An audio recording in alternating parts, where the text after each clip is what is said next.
Feet, he's okay. Oh, that's close. That's gone straight through. The finger has gone up. It Just turn round, that might be closure. Big appeal from all the players. Up close them. আসসালামু আলাইকুম সবাইকে, আশা করি সবাই ভালো আছেন। আর ছোট একটা announcement ছিল।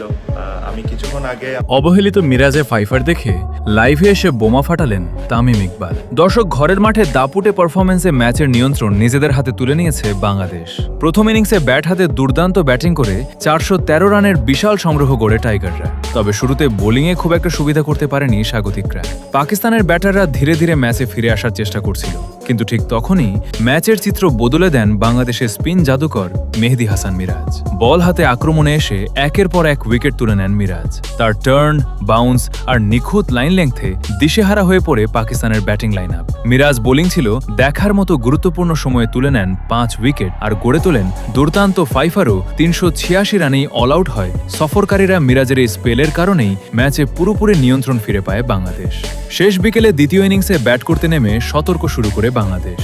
11 বল খেলে 7 রান তুলে দিন শেষ করে টাইগাররা। এতে 34 রানের লিড নিয়ে তৃতীয় দিন শেষ করল স্বাগতিকরা।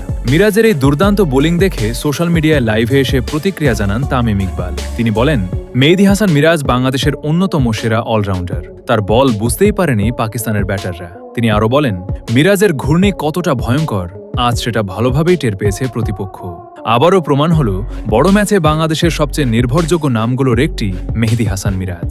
এখন দেখার বিষয়, এই ম্যাচে টাইগারদের জয়ের নায়ক হয়ে উঠতে পারেন কিনা তিনি।